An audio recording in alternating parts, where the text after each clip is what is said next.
Hello, my dear students. Today I am going to discuss a topic that is how to solve numericals. Numericals को हम कैसे solve करेंगे, ये अक्सर बच्चों के दिमाग में होता है कि फार्मूला पता होने के बाद उसको अप्लाई करने के बाद फिर भी हमारा रिजल्ट गलत आता है। तो उसकी वजूहत क्या है बेटा, उसकी वजह क्या है? उसकी वजह यह होती है कि हमें proper mechanism, proper way out पता नहीं होता है कि हम न्यूमेरिकल्स को कैसे सॉल्व करेंगे। न्यूमेरिकल्स को सॉल्व करने के बेटा 3 स्टेप्स होते हैं। कोई भी न्यूमेरिकल हो, किसी भी टाइप का न्यूमेरिकल हो, अक्सर होते हैं बेटा मेथड्स ऑफ न्यूमेरिकल। और वो मेथड्स ऑफ न्यूमेरिकल को अप्लाई करने के लिए बेटा हमारे पास है हाउ टू सॉल्व न्यूमेरिकल्स। और न्यूमेरिकल्स के सॉल्व करने के मेनली 3 मेथड्स होते हैं, 3 स्टेप्स होते हैं। सबसे पहले होता है बेटा फार्मूला। फार्मूला सबसे पहला और मोस्ट इंपॉर्टेंट स्टेप फार्मूला। अगर हम कितनी भी फिजिक्स क्यों ना जानते होंगे, कितना भी लॉजिक हम क्यों ना लगाए, फिजिक्स में लॉजिक नहीं चलता है। फिजिक्स में सिर्फ चलता है बेटा आपका फार्मूला, आपकी इक्वेशन, आपकी मैथमेटिकल मॉडलिंग। अगर आपको फार्मूला पता होगी, इक्वेशन पता होगी बेटा, तो हम वो अप्लाई करके उसका आंसर निकाल सकते हैं। विदाउट फार्मूला, फार्मूला पता ना होने, अगर हमें फार्मूला पता नहीं होगा तो हम न्यूमेरिकल को छेड़छाड़ नहीं कर सकते हैं। फार्मूला को आप ऐसे समझो बेटा जैसे एक इमारत, एक मकान की बेटा बेस होती है, फाउंडेशन होती है। सिमिलरली एक न्यूमेरिकल की फाउंडेशन बेटा फार्मूला होता है। तो most important step that is formula, पहला स्टेप जो न्यूमेरिकल को सॉल्व करने के लिए होता है।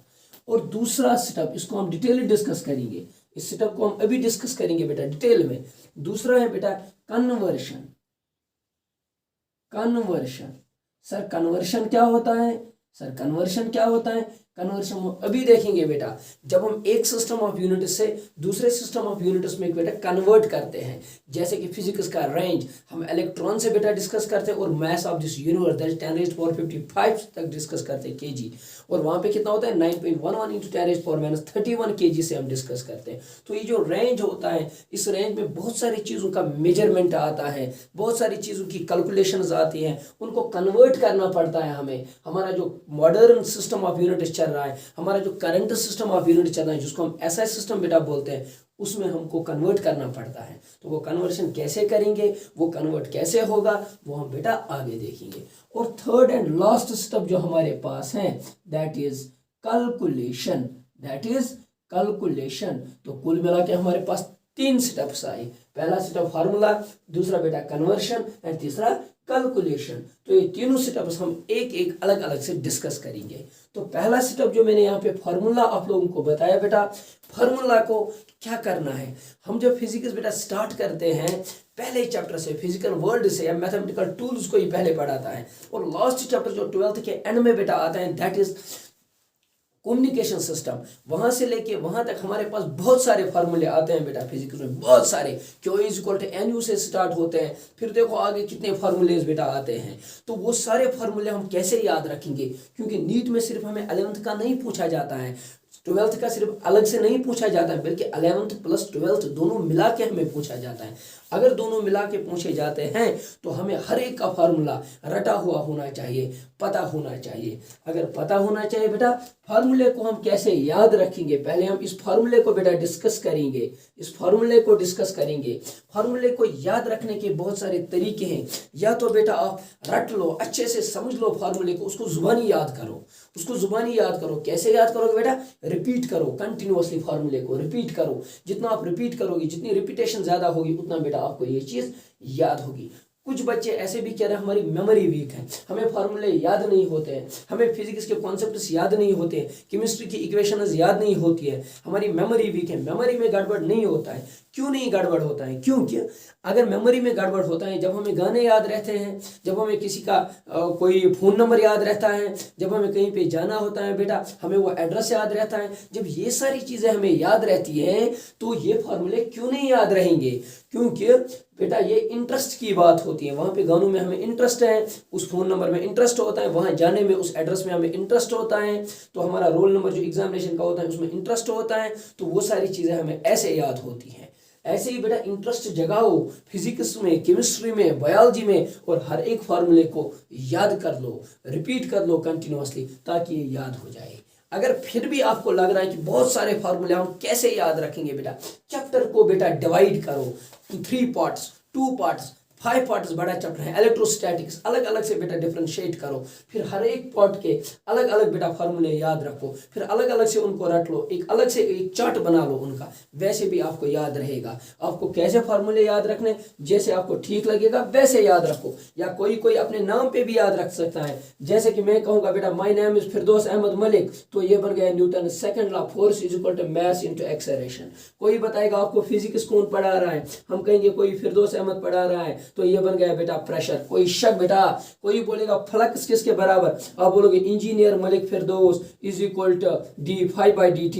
ये सारी मैं आपको कुछ ऐसी टेक्निक्स, ऐसी ट्रिक्स बता रहा हूँ जिससे आप फार्मूले को याद रख सकते हो। इतना ही नहीं, और भी बहुत सारी चीज है। आप बेटा कोई इक्वेशन, कोई फार्मूला किसी भी तरीके से याद रख सकते हो। ये मैंने आपको समझाया इजीली कि मैं फार्मूले को कैसे याद रख सकता हूँ, मैं कैसे याद रखता हूँ बेटा फार्मूले को। और भी बहुत सारी चीजें, जैसे कि तेंदुलकर एक बैट्समैन था, वैसे ही बेटा और एक बैट्समैन का नाम है हीन अरकर, उनको ज्यादा नहीं जानते हो, हीनी अरकर, तेंदुलकर, हीनी अरकर, गावस्कर, सुनील गावस्कर, ऐसे हीनी अरकर एक था। मैं यहाँ पे नाम लिखूंगा बेटा, हीनी अरकर,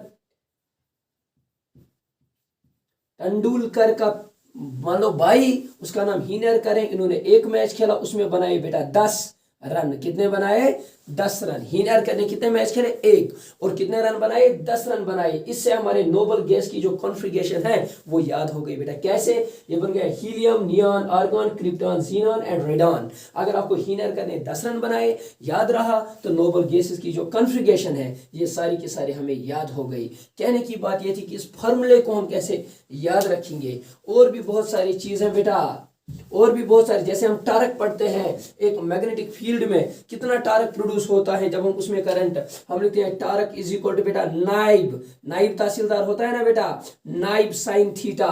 तो ऐसे हम एक इक्वेशन लिखते थे, नाइब तहसीलदार को याद किया और टार्क याद हो गया, this is torque produced by the magnetic field, magnetic loop. ठीक है बेटा, ऐसे बहुत सारी इक्वेशंस, बहुत सारी चीजें जिससे आप फॉर्मूले को याद रख सकते हो। जैसे कोई बोलेगा सिंपल प्रेजेंट कहां पे यूज होता है, हम बोलेंगे बेटा जीसी हैव पिट, जीसी किसी का नाम है, हैव पिट, कोई शक बेटा, जीसी हैव पिट, जनरल सिंपल प्रेजेंट खत्म, जनरल ट्रूथ, क्रेमेटरी, हैबिट बेटा, ठीक है, टाइम पीरियड, ऐसे ही जितनी भी ये चीजें हैं वहां पे क्या सिंपल प्रेजेंट यूज होता है। ऐसे ही हम बहुत सारे फॉर्मूले को याद रख सकते हैं।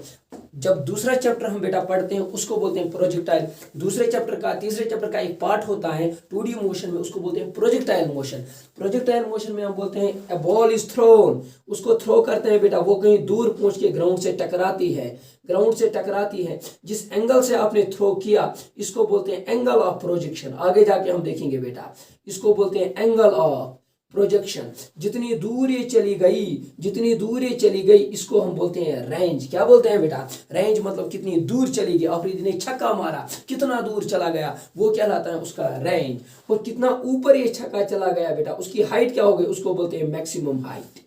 तो इन तीनों के बीच में एक रिलेशन होती है, एक इक्वेशन होती है। वो इक्वेशन बताओ, हम जब डिराइव करते हैं फिर बहुत सारी इक्वेशन दिमाग में होती है तो याद नहीं रहते एग्जाम के टाइम, तो हम रख सकते हैं याद बेटा, रतन, क्या रख सकते हैं याद बेटा, रतन इज इक्वल टू 4h। इसका मतलब क्या हुआ, रतन 4 है। ये बन गई बेटा equation. Range tan of theta is angle of projection, h क्या है बेटा, मैक्सिमम हाइट। इन तीनों के बीच में एक रिलेशन है बेटा, दैट इज रतन 4 है, याद रखा, तो इसकी इक्वेशन खत्म हो गई। ऐसे और भी बहुत सारे फार्मूले हैं बेटा, बहुत सारे टेक्निक्स हैं जिससे आप फार्मूले को याद रख सकते हो। बेहतर यह होता है कि अगर आप इन फार्मूले को जुबानी याद रखोगे, अगर याद नहीं रखे तो फिर आप बेटा क्या करो, आप बेटा टेक्निक्स बनाओ, आप ट्रिक्स बनाओ, आप कुछ किसी के साथ बेटा कंपेयर करके फार्मूले को बेटा बनाओ। ठीक है, जैसे मैं एक फार्मूला और एक बता सकता हूँ आपको, Firdaus come back in Australia. For example ये फार्मूला मैंने बनाया था, Firdaus come back in Australia, fluorine, chlorine, bromine, iodine, astatine. खत्म हो गई ये सीरीज। ऐसे ही हम केमिस्ट्री में, फिजिक्स में बहुत सारी टेक्निक्स याद रख सकते हैं जिससे हमें कौन सी चीज समझ में आएगी बेटा, जिससे हमें ये फार्मूले रटे के रटे होने चाहिए। मुझसे बेहतर आप जानते हो कि आपको फार्मूले कैसे याद रखने हैं। अगर आपको जुबानी याद हुए वो ज्यादा बेहतर रहेगा। जब भी कहीं पे इक्वेशन आएगी ये तो हमें समझ में आना चाहिए ये फार्मूला क्या है। और एक इंपॉर्टेंट चीज जो मैं फार्मूला में डिस्कस करने जा रहा हूं बेटा, वो ये है बेटा, अगर कहीं पे कोई फार्मूला आया, फॉर एग्जाम्पल मैं सिंपल सा एक छोटा सा फार्मूला लेता हूं, स्पीड इज इक्वल टू बेटा डिस्टेंस डिवाइडेड बाय टाइम। ये एक फार्मूला हमारे पास है, फिर से एक बार मैं बता देता हूं, speed is equal to distance divided by time. That means जो स्पीड है, speed of a vehicle, speed of a body, speed of a particle, वो सिर्फ डिपेंड करते हैं दो पैरामीटर पे। कितने पैरामीटर पे? Only two parameters, one is distance and another one is time. इनको छोड़ के अगर यहाँ पे आई वेलोसिटी, यहाँ पे आया एक्सेलरेशन, यहाँ पे आया टॉर्क, यहाँ पे आया प्रेशर, यहाँ पे आया टेम्परेचर, ये सारी चीजें, इससे अलावा और भी बहुत सारी फिजिकल क्वांटिटीज हैं जो बेटा इस इक्वेशन में नहीं है। अगर इनको हम चेंज करेंगे तो इस स्पीड पे कोई असर पड़ेगा, कोई चेंज इसमें आएगी, कोई वेरिएशन होगी? No sir. जितनी भी क्वांटिटीज एक इक्वेशन में होती हैं, जितनी भी क्वांटिटीज एक फार्मूले में होती हैं बेटा, सिर्फ ये फिजिकल क्वांटिटी उन्हीं पे डिपेंड करती है। उनको चेंज करने से, डिस्टेंस को चेंज करने से स्पीड चेंज होगी, टाइम को चेंज करने से स्पीड चेंज होगी, और बाकी जितने भी पैरामीटर्स बचे हैं उन पे ये डिपेंड नहीं करती हैं। होप कि आप लोगों को ये चीज भी समझ में आई होगी। अब जो दूसरा सिस्टम में डिस्कस करने जा रहा हूं बेटा, that is conversion. And conversion is one of the most important setup, one of the most important setup. हमें बेटा फार्मूला याद होता है, फार्मूला याद होता है, फार्मूला अप्लाई करने के बाद, न्यूमेरिकल वैल्यू पुट करने के बाद फिर भी हमारा आंसर गलत आता है। सर इसका रीजन क्या है, क्यों गलत आता है? क्योंकि हमारी जो गड़बड़ होती है वो होती है इस वाले सेटअप में। दैट इज बेटा setup number, that is setup number second. इस सेटअप नंबर सेकंड में बेटा गड़बड़ होता है। सर कैसे गड़बड़ होता है? क्योंकि हमें कन्वर्शन नहीं आती है। हमारे पास बेटा सिस्टम ऑफ यूनिट्स की अगर मैं बात करूंगा, तेज तेजी करूंगा क्योंकि पढ़ चुके हो आप लोग। सबसे पहले हमने पढ़ा था बेटा एफपीएस सिस्टम, एफपीएस सिस्टम पढ़ा था। Length is measured in foot, mass is measured in pound and time is measured in second। इसको मॉडिफाई किया गया नहीं, ये ब्रिटिश सिस्टम था। इसके बाद आया कौन सा सिस्टम? फ्रेंच सिस्टम, जिसको हम बोलते हैं सीजीएस यूनिट। इन्होंने बोला इसको सेंटीमीटर में बेटा मेजर करो, इसको किस में मेजर करो बेटा? ग्राम में, और इसको मेजर करो टाइम में। ये सीजीएस यूनिट आज भी बहुत जगह यूज होता है, बहुत सारे न्यूमेरिकल्स में बेटा ये पूछा जाता है। लेकिन जो मॉडर्न है, जो मॉडर्न सिस्टम ऑफ यूनिट्स बेटा है, वो कौन सा है? वो है बेटा एसआई सिस्टम। क्या है बेटा? SI system.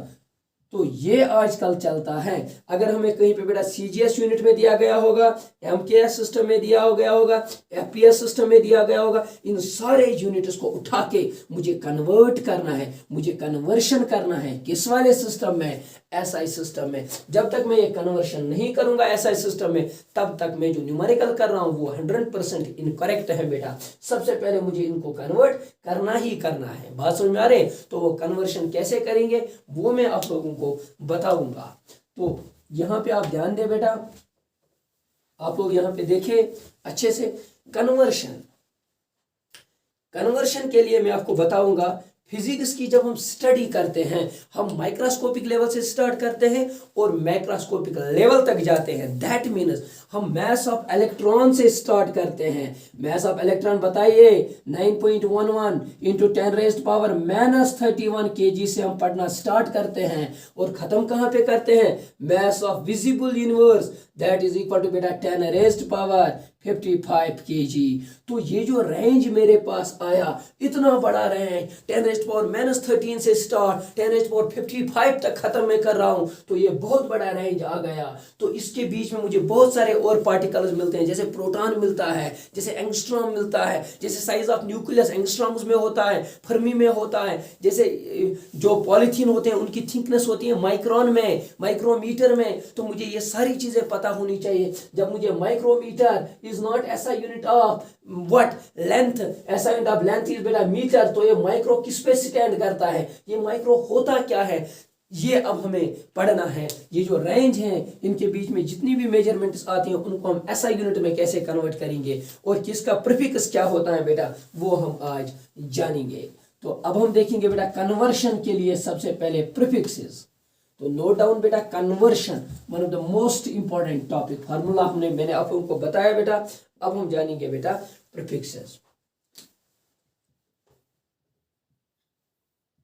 प्रीफिक्स आर, इसको ऐसे भी हम लिख सकते हैं बेटा पावर्स ऑफ 10, पावर्स ऑफ 10, कोई शक बेटा 10 के पावर्स जो होंगे, जब मैंने ऐसा यूनिट आप लोगों को पढ़ाया था तो मैंने वहां पे बोला था इट्स अ मैट्रिक सिस्टम। 10 को मल्टीप्लाई करने से या 10 को डिवीजन करने से हम इसको दूसरे सिस्टम में कन्वर्ट कर सकते हैं, सीजीएस सिस्टम में कन्वर्ट कर सकते हैं। सबसे पहले हम देखेंगे बेटा 10 raised power plus plus plus powers, plus powers क्या हो गया, 10 रेज्ड पावर 1 को क्या कहेंगे, लेकिन कौन सा 1, +1। 10 रेज्ड पावर 2 को क्या कहेंगे, 10 रेज्ड पावर 3 को क्या कहेंगे, 10 रेज्ड पावर 4 को क्या कहेंगे, 10 रेज्ड पावर 10 रेज्ड पावर 6 को क्या कहेंगे, 10 रेज्ड पावर 9 को क्या कहेंगे, 10 रेज्ड पावर 12 को क्या कहेंगे और 10 रेज्ड पावर 15 को क्या कहेंगे। इन सब को प्रीफिक्स है बेटा। अब ऐसे समझो कि ये कुछ एब्रिविएशंस हमारे पास आई बेटा, 10 raised power +1, 10 raised power +2, 10 raised power +3, 10 raised power +6, 10 raised power 9, 10 raised power 12, 10 raised power 15। जब ऐसी कहीं पे भी एब्रिविएशन आएगी तो इनका नाम हम क्या देंगे, इनको हम क्या कहेंगे बेटा, ये ज्यादा यूज होने वाला नहीं है बेटा, इसको हम बोलते हैं डेका। क्या बोलते हैं बेटा, Deka. Deka stands for 10 raised power +1, कोई शक बेटा। और 10 रेज्ड पावर +2 को हम बोलते हैं हेक्टो। हेक्टो, जहां कहीं भी हेक्टो आया हमें दिमाग में वहीं पे आना चाहिए। ये एक कोडिंग और डिकोडिंग आप समझो बेटा। 10 रेज्ड पावर 2 एक कोड है, इसको डिकोड करने के लिए क्या लगाएंगे हम, हेक्टो। या हेक्टो कहीं पे होगा कोड में, इसका डिकोडिंग क्या होगी, 10 रेज्ड पावर 2, कोई शक बेटा। आगे देखो 10 रेज्ड पावर 3 को बहुत सारे जानते हैं बेटा, किलो। क्या जानते हैं बेटा, किलो। मोस्ट इंपॉर्टेंट, ये ज्यादा यूज होगा, kilo. Kilo stands for 10 raised power 3। जैसे कहीं पे आएगा बेटा 1 किलोमीटर, क्या आएगा बेटा, 1 kilometre. Kilometre is not SI unit of distance, SI unit of distance is what, SI unit of distance बोलो बेटा, SI unit of distance is sir metre, कोई शक। तो मैं लिख सकता हूं 1 और किलो क्या है, एक कोड है, इसका डिकोड क्या है बेटा, 10 रेज्ड पावर 3। तो मैं लिखूंगा किलो का डिकोड 10 रेज्ड पावर 3 और यहाँ पे लिखूंगा बेटा मीटर की जगह मीटर, किलो की जगह 10 रेज्ड पावर 3। तो 1 kilometre, 1 kilometre is equal to 10 raised power 3 metre, कोई शक बेटा। जैसे मैंने बोला 1 किलोग्राम, मुझे दे दो आलू बेटा, मुझे टमाटर दे दो 1 केजी, तो 1 केजी कितने ग्राम्स होते हैं बेटा, 1 ही। किलो का डिकोड बोलो बेटा, किलो का decode 10 raised power 3 into 10 raised power 3 और ग्राम की जगह ग्राम, 10 रेज्ड पावर 3 ग्राम्स होता है बेटा 1 किलोग्राम, कोई शक बेटा। ऐसे हम कन्वर्ट कर सकते हो, आया बेटा समझ में। अब आगे देखो इसके बाद क्या है, इसके बाद क्या है, ये समझ आया किलो को कैसे डिकोड करेंगे। अब इसके बाद है बेटा 10 रेज्ड पावर 6, इसको बोलेंगे मीगा। क्या बोलेंगे बेटा, मीगा। जहां कहीं पे होगा, जैसे मेमोरीज में आता है MBs, मीगाबाइट है ना बेटा, टेराबाइट, मीगा। ओ 10 रेज्ड पावर 9 को हम बोलते हैं बेटा गीगा। क्या बोलते हैं, गीगा। 10 रेज्ड पावर 12 को बोलते हैं बेटा टेरा। अच्छे से देखो, मेगाबाइट, गीगाबाइट और टीबी जैसे आज मेमोरी आती है बेटा, टेराबाइट, मेगाबाइट, गीगाबाइट, टेराबाइट। तो ये सारे हैं बेटा प्रीफिक्सेस। किसके प्रीफिक्सेस बेटा, 10 रेज्ड पावर 6 इसका फार्मूला है मीगा का। गीगा किसके स्टैंड होता है, 10 रेज्ड पावर 9 और गीगा किसके स्टैंड में होता है बेटा, 10 रेज्ड पावर 9, समझ आया। और टेरा किसके, 10 रेज्ड पावर 12, कोई शक बेटा। इसके बाद 10 रेज्ड पावर 15 जो आता है, ये आता है बेटा पीटा। तो ये सारे, ये उतना इंपॉर्टेंट नहीं है, ये भी इंपॉर्टेंट है, ये और ये बेटा, ये 4 बहुत ज्यादा इंपॉर्टेंट हैं, बहुत ज्यादा इंपॉर्टेंट हैं, ये पता होने चाहिए। जब भी मैंने बोला मेरी मेमोरी जो है फोन की वो है बेटा 1 MB। फॉर एग्जांपल जो पहले मेमोरी कार्ड्स होते थे उनकी मेमोरी होती थी 1 MB। तो हम क्या सोचेंगे, 1 की जगह 1, M की जगह मीगाबाइट, मीगा की जगह क्या लिखेंगे, ये एक कोड है सर, इट्स 10 रेज्ड पावर 6 और बाइट, बिकॉज बाइट इज ऐसा unit of memory, not megabyte, not gigabyte, not terabyte. अब मैं गीगाबाइट पे आऊंगा बेटा, गीगाबाइट पे 1 GB, कोई शक बेटा। 1 की जगह 1, गीगा बोलो किसके बराबर है, 10 रेज्ड पावर 9 के बराबर इंटू 10 रेज्ड पावर 9 और बाइट की जगह बाइट बेटा। तो मैं कह सकता हूं GB, देखो MB में 10 रेज्ड पावर 6 बाइट और यहाँ पे 10 रेज्ड पावर 9 बाइट, तो मेगाबाइट गीगाबाइट है ना ज्यादा मेगाबाइट से। तो ऐसे भी हम समझ सकते हैं। आप टेराबाइट बोलो, TB, मैंने लैपटॉप लाई, उसकी मेमोरी है 4 TB, रैम और रोम की जब हम बात करेंगे 4 TB, तो लिखने का तरीका 4। टेरा की जगह बेटा, टेरा की जगह 10 रेज्ड पावर 12, 13 से पहले 12, 10 रेज्ड पावर 12 और बीटा कोई शक बेटा? ऐसे हम कन्वर्ट कर सकते हैं, इसको हम कन्वर्शन बोलते हैं। फॉर्मूला पता है लेकिन फिर भी हमें कन्वर्शन पता होना चाहिए। हम इन सारे प्रीफिक्सेस को कैसे एसआई सिस्टम में कन्वर्ट करेंगे, कैसे एसआई सिस्टम में कन्वर्ट करेंगे, तभी जाके क्या होगा बेटा, हमारा दूसरा सेटअप कंप्लीट होगा। ये था बेटा 10 रेज़्ड पावर प्लस पावर। फिर से मैं कह रहा हूँ 10 रेज़्ड पावर 3 किलो का पता होना चाहिए, मीगा का पता होना चाहिए, गीगा का पता होना है, टेरा और पीटा भी बेटा याद रखो, कोई फर्क पड़ने वाला नहीं है। अब आगे देखो, मैंने बोला आज जो साल चल रहा है वो है 2021। लिखने का तरीका 2K21 किलो स्टैंड्स पर 10 रेज़्ड पावर 3 यानी कि 1000। ये हो गया 2021 किलो आ गया ना, 10 रेज़्ड पावर 3 वो हो गया 1000 बेटा। मॉडर्न डेट्स हम ऐसे लिखते हैं, मॉडर्न डेट जो है वो हम ऐसे लिखते हैं बेटा 2K21, 2K0, 2K9। जैसे हम आज अभी भी पिक्स चढ़ाते हैं, लिखते हैं हैश 2K17। इसका मतलब क्या हुआ, 2017। कोई शक बेटा? तो ऐसे हम कन्वर्ट करते हैं पावर्स ऑफ 10। अब इसके बाद आगे देखो, पावर्स ऑफ 10 बेटा दोनों सूरतों में हो सकते हैं। मैंने पहले बोला आप लोगों को कि अगर हमारे पावर्स ऑफ 10 प्लस में होंगे तो तब क्या होगा, हम ये सारे लिखेंगे बेटा 10 raised power +1 deca, hecto, kilo, mega, giga, tera, है ना बेटा, मीगा, गीगा, टेरा, पीटा, है ना, ऐसे हमने लिखा। अब अगर आ गए 10 रेज़्ड पावर माइनस के पावर्स, 10 रेज़्ड पावर माइनस, अब आएगा 10 रेज़्ड पावर -1 आएगा ना, जैसे +1 था, अब है 10 raised power -2, 10 raised power -3, 10 raised power बेटा -6, 10 रेज़्ड पावर बेटा -9, 10 रेज़्ड पावर -12, 10 रेज़्ड पावर -15 और भी है, 10 रेज़्ड पावर -18 भी है, 10 रेज़्ड पावर -21 भी है बेटा। लेकिन ये सारे बहुत ज़्यादा इंपॉर्टेंट हैं हमारे पास।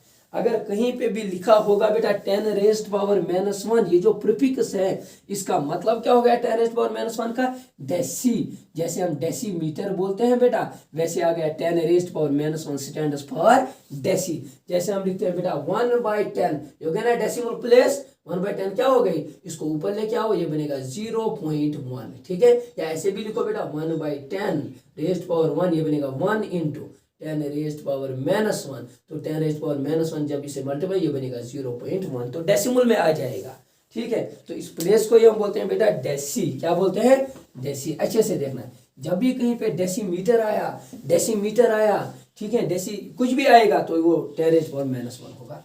वो 10 रेज़्ड पावर -2 इसको बोलते हैं सेंटी। क्या बोलते हैं बेटा, सेंटी। हम बोलते हैं ना, अपने नंबर लाए कितने परसेंट, यानी कि पर 100% हो गया 1/10 रेज़्ड पावर 2, इसको ऊपर ले आओ 10 रेज़्ड पावर -2 पर 100 आपने कितने लाए, उसको बोलते हैं परसेंट। मैंने बोला मेरी जो लेंथ है बेटा, लेंथ है, अच्छे से देखो बेटा, वो है 20 सेंटीमीटर। यहाँ पे देखो न्यूमेरिकल में अक्सर ऐसे पूछे जाते हैं, माय लेंथ या लेंथ गिवन है बेटा, वो है 20 सेंटीमीटर। तो लिखने का तरीका 20 की जगह 20 बेटा, लेकिन सेंटी आया ना, सेंटी किसको स्टैंड करता है सर, 10 रेज़्ड पावर -2 को सेंटी की जगह लिखा। अब क्या बचा, मीटर, तो मीटर की जगह मीटर। पहले ये सीजीएस यूनिट में था, अब मैं इसको ऐसा यूनिट में लेके आया, कितनी फर्क आई, यहाँ पे सिर्फ 20 था, यहाँ पे 20 तो है ही है, और मल्टीप्लाई मैंने किया 10 रेज़्ड पावर -2 से। तो आप खुद देखो बेटा कितनी फर्क है, 10 रेज़्ड पावर -2 मल्टीप्लाई करने से बहुत छोटा वैल्यू आएगा और 20 बहुत बड़ा वैल्यू था, तो कैलकुलेशन में कितना एरर आया बेटा, ठीक है। अगर मैंने बोला सेंटीमीटर आया और सेंटी कुछ और आएगा बेटा, ठीक है, तो हम उसको कन्वर्ट करेंगे। तो यहाँ पे आया 10 रेज़्ड पावर -3 और एक प्रीफिक्स सेंटी, समझ आया, इसको बोलते हैं मिली। क्या बोलते हैं बेटा, मिलीमीटर जैसे हम बोलते हैं। mm स्केल मेरे पास होती है, मैंने बोला 10 mm मेरी लेंथ आ गई, मैंने मेजरमेंट किया L, that is equal to 10 mm, लेकिन मुझे पता है 10 mm is not SI unit, यह है बेटा कोई और यूनिट, मिलीमीटर। मुझे इसको कन्वर्ट करना है एसआई सिस्टम में, तो कैसे कन्वर्ट करेंगे, 10 तो मिली का डिकोड क्या है बेटा, 10 रेज़्ड पावर -3, तो और क्या आएगा, ये तो आ गया मिली। अब क्या बचा, मीटर। तो अब हम लेंथ बेटा लिखेंगे, length is equal to 10 × 10 raised power -3 metre. यहाँ तक कोई शक बेटा, यहाँ तक कोई शक है। अब आगे देखो, मिली भी समझ में आया, मिली भी समझ में आया, ठीक है, ये सारी चीज़ें समझ में आई। अब देखो बेटा, इसके बाद आ गया 10⁻⁶, इसको बोलते हैं माइक्रो। क्या बोलते हैं? माइक्रो। माइक्रो स्टैंड्स फॉर 10⁻⁶, ये ज़्यादा यूज होता है बेटा, इसको म्यू से डिनोट करते हैं। हम बोलते हैं चार्ज जो हमारे पास है, a body is rubbed with another body, this body acquire a charge of 5 micro coulomb. कोई शक बेटा? 5 माइक्रो कूलम। तो लिखने का तरीका 5, जरा बोलो माइक्रो का क्या है डिकोड? माइक्रो एक एब्रिविएशन, इसका डिकोड क्या है? 10⁻⁶, 10⁻⁶, और यहाँ पे आएगा कूलम, इसको बोलते हैं बेटा। अब ये आ गया एसआई सिस्टम में, क्योंकि micro coulomb is not SI unit of charge, SI unit of charge is बेटा कूलम। अब ये एक नंबर बन गया और ये बन गया कूलम। आया समझ में? माइक्रोमीटर जो मेरे पास होता है, अगर मैंने बोला मेरे पास जो पॉलीथीन है बेटा, जो मेरे पास एक पॉलीथीन है या जो मेरे पास एक पेज है बेटा, ये मैं मान लेता हूं,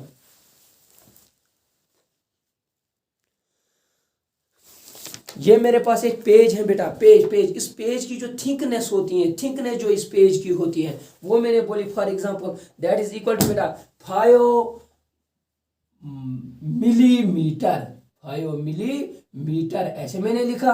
5 millimetre is thickness of paper, of polythene. Polythene जो हम लेते हैं बैग, उसकी थिकनेस कितनी है? लिखने का तरीका, मिलीमीटर को कंबाइनेडली हम बोलते हैं बेटा माइक्रोन। क्या बोलते हैं? माइक्रोन। अगर कहीं पे माइक्रोन होगा वो हो गया मिलीमीटर, अगर कहीं पे मिलीमीटर हो गया वो हो गया माइक्रोन। बात समझ में आ रही है बेटा?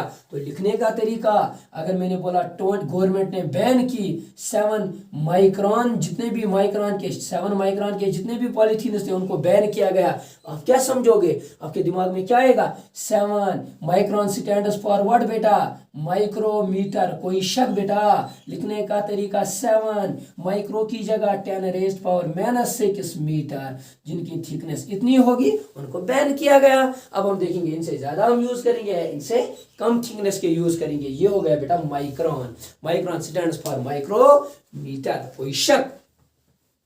अब इससे आगे देखो, इससे आगे देखो, 10⁻⁹ इसको बोलते हैं नैनो। क्या बोलते हैं बेटा? नैनो। नैनो मतलब हो गया छोटा। जैसे कि गाड़ी बनाई टाटा वालों ने, टाटा नैनो, टाटा नैनो, उसका साइज छोटा है तो इससे छोटा, माइक्रो से छोटा, नैनो, तो नैनो वाली गाड़ी आ गई। मैंने बोला, मैंने एक डिस्टेंस को मेजर किया x, that is equal to, yeah, the distance between 2 point charge is equal to 9 nanometer, 9 nanometer, but nanometer is not SI unit of distance, SI unit of distance is only meter। ये बनेगा 9, nano की जगह क्या लिखेंगे बेटा? 10⁻⁹ और metre. ये अब आ गया SI सिस्टम में। ऐसे ही बेटा नैनो आया समझ में? नैनो आया बेटा समझ में? अब देखो, अब आ गया 10⁻⁻12, इसको बोलते हैं पीको। क्या बोलते हैं बेटा? Pico stands for 10⁻12। टाइम की अगर मैं बात करूंगा, that time taken by the fraction of second is equal to 12 picosecond, 12 picosecond. Picosecond is not SI unit of what? Time. SI unit of time is only second. तो लिखने का 12 into pico की जगह 10⁻⁻12 और second. ऐसे हमारे जितने भी बेटा कन्वर्शन हैं वो हमें समझ में आएंगे जब हमें प्रीफिक्सेस हर एक का पता होना चाहिए। 10⁻⁻³ मिली हो गया, 10⁻⁻6 माइक्रो हो गया, 10⁻⁻9 नैनो हो गया, 10⁻⁻12 पीको हो गया, और 10⁻⁻15 फेमटो। बहुत ही इंपॉर्टेंट फेमटो। जैसे हम बोलते हैं बेटा हाइड्रोजन का जो न्यूक्लियस का साइज है वो है बेटा 5 फेमटोमीटर या 10 फेमटोमीटर। तो लिखने का तरीका 10 फेमटो की जगह 10⁻⁻15 और मीटर। कोई शक बेटा? ऐसे हम कन्वर्शन करते हैं। और फेमटोमीटर को कंबाइनेडली हम बोलते हैं, अच्छे से देखना, मोस्ट इंपॉर्टेंट यहाँ पे मैं नोट करता हूँ, फेमटोमीटर। फेमटोमीटर इसको हम इक्वल बोलते हैं बेटा फर्मी। क्या बोलते हैं? फर्मी। अगर कहीं पे फर्मी एक साइंटिस्ट था जिसने ये डिस्कवर किया था साइज ऑफ न्यूक्लियस, इसलिए इसको बोलते हैं फर्मी भी। फर्मी शॉर्ट में होता है फेमटोमीटर। तो फेमटोमीटर क्या होता है बेटा? 10⁻⁻15 मीटर। कोई शक? तो हमारे पास अगर फार्मूला पता है उससे कहीं ज्यादा इंपॉर्टेंट है कन्वर्शन। होप कि आप लोगों को यहाँ तक समझ में आया होगा। फिर से एक बार रिपीट करते हैं बेटा। डेसी 10⁻⁻1, सेंटी का क्या होता है बेटा? सेंटी का क्या होता है 10⁻⁻2। अब बोलो मिली का क्या होता है 10⁻⁻3, माइक्रो का क्या होता है 10⁻⁻6, नैनो का क्या होता है 10⁻⁹ और पीको क्या होता है 10⁻⁻12 और बोलो फेम्टो का क्या होता है 10⁻⁻15। या अगर मैंने फेम्टोमीटर भी आप लोगों को बताया तो उसको शॉर्ट में बोलते हैं फर्मी, या माइक्रोन भी बेटा बताया। माइक्रोन में क्या होता है? माइक्रोन भी यही चीजें होती है। समझ में आया? माइक्रोन होता है बेटा 10⁻⁻6 मीटर। कोई शक बेटा? और कुछ चीजें आती हैं बेटा। फर्मी समझ में आया। एंगस्ट्रॉम कहीं कहीं पे आता है बेटा। एंगस्ट्रॉम, एंगस्ट्रॉम, एंगस्ट्रॉम बेटा डिस्टेंस की यूनिट है। एंगस्ट्रॉम लिखते कहते हैं बेटा ए और नॉट, ऐसे इसका सिंबल है। एंगस्ट्रॉम को डिनोट करते हैं। तो एंगस्ट्रॉम होता है 10⁻⁻10 मीटर के बराबर। कोई शक बेटा? एंगस्ट्रॉम को बोलते हैं 10⁻⁻10 मीटर। जहां कहीं भी होगा हम लिख सकते हैं एंगस्ट्रॉम। अगर एंगस्ट्रॉम लिखा होगा तो हम 10⁻⁻10 मीटर लिख सकते हैं। ऐसे भी और भी बहुत सारे हैं बेटा। जैसे लाइट ईयर कहीं कहीं पे आता है। लाइट ईयर क्या है? Light travel, distance travelled by the light in vacuum for one whole year, उसको बोलते हैं light year. That is again the unit of what? Distance बेटा। उसका भी यूनिट होता है 1 लाइट ईयर कितना होता है, ये कितना होता है। तो कन्वर्शन होप आप लोगों को समझ में आया होगा। अब मैं अगर छोटा सा एक न्यूमेरिकल यहाँ पे लिखूंगा बेटा, a car travels a distance of 4 centimetre, distance is equal to बेटा, या distance is equal to 5 kilometre. कोई शक बेटा? 5 kilometre. It takes a time of 20 seconds. Calculate बेटा speed of the vehicle. Speed किसके बराबर होती है? अभी मैंने बोला distance divided by time. Distance कितनी? 5 किलोमीटर। टाइम कितना? 2 सेकेंड। इसको करेंगे बेटा, ये आएगा 2.5, लेकिन किलोमीटर पर second. But kilometre is not a unit of distance. हम जब नीचे आंसर देखते हैं तो गलत। अब हमें पता है ये सारी चीजें पढ़ने के बाद मैं कह सकता हूं this is x/t, this is equal to 5। तो किलो किसके बराबर होता है? 10⁻+3। तो इंटू 10⁻+3। अब आ गया मीटर डिवाइडेड बाय 2 सेकेंड। अब जब हम कैलकुलेट करेंगे तो हमारा आंसर आएगा और वो ठीक होगा। यहां तक समझ में आया बेटा? हाँ। अब इस कन्वर्शन में बेटा एक मोस्ट इंपॉर्टेंट चीज है, वो ये है बेटा, जब हम कहीं पे आता है एरिया, कहीं पे आता है वॉल्यूम, कहीं पे आती है कोई ऐसी चीज जिसको स्क्वायर में होता है, जैसे R square, F is equal to K Q divided by R square, F is equal to G M N M divided by R square. नीचे आर स्क्वायर होता है। जब आर स्क्वायर हो गया, अगर आ गया एक्स इज इक्वल टू बेटा 2 centimetre, कोई शक? लेकिन ये है एक्स स्क्वायर। हमें इक्वेशन में है बेटा F is inversely proportional to X square. कोई शक? तो इसको कैसे करेंगे? एक्स का वैल्यू कितना लिखेंगे? 1/2 सेंटीमीटर का स्क्वायर। लेकिन ये सिर्फ सेंटीमीटर का स्क्वायर नहीं होता, ये पूरे 2 सेंटीमीटर का होल स्क्वायर होता है। बात समझ में आई? तो यहाँ पे लिखने का तरीका 1/2 का स्क्वायर 4 और सेंटीमीटर का स्क्वायर सेंटीमीटर स्क्वायर। ये इसकी एग्जैक्ट बेटा कन्वर्शन है। तो लिखने का तरीका ये आएगा बेटा 4 सेंटी को भी स्क्वायर है, सेंटी स्टैंड्स फॉर 10⁻⁻2 और मीटर का स्क्वायर। लेकिन ये हो गया बेटा मीटर का होल स्क्वायर। मैंने सिर्फ सेंटी को कन्वर्ट किया और मीटर तो वही है। लिखने का तरीका इसको मल्टीप्लाई आप दे दो बेटा 2 से, तो ये बनेगा 4 × 10⁻², 2 × 4, लेकिन -4 मीटर स्क्वायर। अब ये मीटर स्क्वायर में आया, यहाँ पे सेंटीमीटर में था। लेकिन कहने की बात ये थी, ये सिर्फ जब सेंटीमीटर आएगा, जब मिलीमीटर आएगा, मिलीमीटर का स्क्वायर, ये सिर्फ इसको स्क्वायर नहीं होता, ये मिली को भी होता है और मीटर को भी होता है। 10⁻³ को भी ये स्क्वायर है बेटा, और इस मीटर को भी ये बेटा स्क्वायर है। फिर आएगा 10⁻⁻6 और मीटर। ये है इसकी एग्जैक्ट कन्वर्शन। स्क्वायर में होगा, क्यूब में होगा। ये ध्यान में रखना है कि ये दोनों में बेटा क्या होता है? दोनों को स्क्वायर होता है। माइक्रो को भी, मिली को भी, नैनो को भी, पीको को भी और मीटर को भी। या होप यहाँ तक आप लोगों को समझ में आया होगा। ये बहुत ही इंपॉर्टेंट लेक्चर था जो मुझे आप लोगों के साथ डिस्कस करना था। इसके बाद आ गई कैलकुलेशन। बेटा कैलकुलेशन एक बहुत ही इंपॉर्टेंट फैक्टर है। कैलकुलेशन जितनी आप लोगों को तेज आती होगी उतना बेटा न्यूमेरिकल करने को सब, लेकिन मैंने क्या देखा, जितने भी नीट के बेटा क्वेश्चन आते हैं आजकल उनमें ज़्यादा बड़ी कैलकुलेशन होती नहीं है। बेटा अगर कैलकुलेटर आपको साथ होगा या वहाँ पे गिवन होगा आप कर सकते हो, वैसे भी उतनी कोई कैलकुलेशन नहीं है, लेकिन कुछ चीज़ें मैं आपको बताऊंगा। कहीं पे बेटा ऊपर आता है बेटा पाई स्क्वायर, नीचे आता है बेटा जी, तो पाई का वैल्यू कितना होता है बेटा 3.14 होता है, 22/7 दैट इज इक्वल 3.14287 ऐसे होता है बेटा। लेकिन इसको क्या है स्क्वायर, नीचे है बेटा जी का वैल्यू आ गया 9.8, तो 3.14 को जब हम स्क्वायर करेंगे वो भी आता है अप्रोक्सीमेटली 9.8 डिवाइडेड बाय 9.8, तो ये कैंसिल हो जाएगा, वो आएगा 1 के बराबर। ये मैंने आपको ये बताया, जब भी आप कैलकुलेट कर रहे होगे बेटा जी और पाई स्क्वायर ऑलवेज कैंसिल हो जाएगा किसी भी इक्वेशन में। समझ में आया बेटा? ऊपर होगा 10 नीचे होगा 10, ये कैंसिल हो जाएगा 1 आएगा बेटा। ठीक है, तो ऐसे हम कह रहे हैं बहुत सारी टेक्निक्स कैलकुलेशन में भी देखो, बहुत सारी ट्रिक्स आप कैलकुलेशन में देखो जिससे आपको कैलकुलेट करना आसान होगा। लेकिन मोस्ट इंपॉर्टेंट स्टेप था बेटा इसमें फार्मूला और कन्वर्शन। फार्मूला क्या था बेटा वो हमें याद रखना है, जो मैंने पहले ही बताया, किसी भी चीज़ का फार्मूला आप याद रखो। दूसरा कन्वर्शन, पहले 10 पावर प्लस के उसमें किलो बेटा याद रखो, मीगा गीगा टेरा बेटा याद रखो। ठीक है, और वैसे ही मैंने 10 पावर माइनस के पावर्स आपको बताए बेटा, और मैंने एंगस्ट्रॉम बताया और लाइट ईयर है बेटा, ये सारे यूनिट्स आप याद रखो। एक्सरे यूनिट है बेटा, वो सारी चीज़ें आप याद रखो। 10 पावर माइनस 13 मीटर कैसे हैं, तो वो सारी चीज़ें आप याद रखो बेटा धीरे धीरे, उससे आपको कन्वर्ट करना बहुत आसान होगा। जब आपने कन्वर्ट किया बहुत अच्छे से, उससे क्या होगा बेटा, उससे हमें न्यूमेरिकल करना आसान होगा। होप आप लोगों को ये समझ में आया होगा। बेटा आज के बाद जब भी न्यूमेरिकल करेंगे सबसे पहला स्टेप बेटा कन्वर्शन होना चाहिए। कन्वर्शन के बाद हम फार्मूला अप्लाई करेंगे, फिर हमें समझ आएगा कि इस न्यूमेरिकल को आगे कैसा ले जाए, कैसे हम ले सकते हैं। Thank you, this was all for today. Thank you, have a nice day.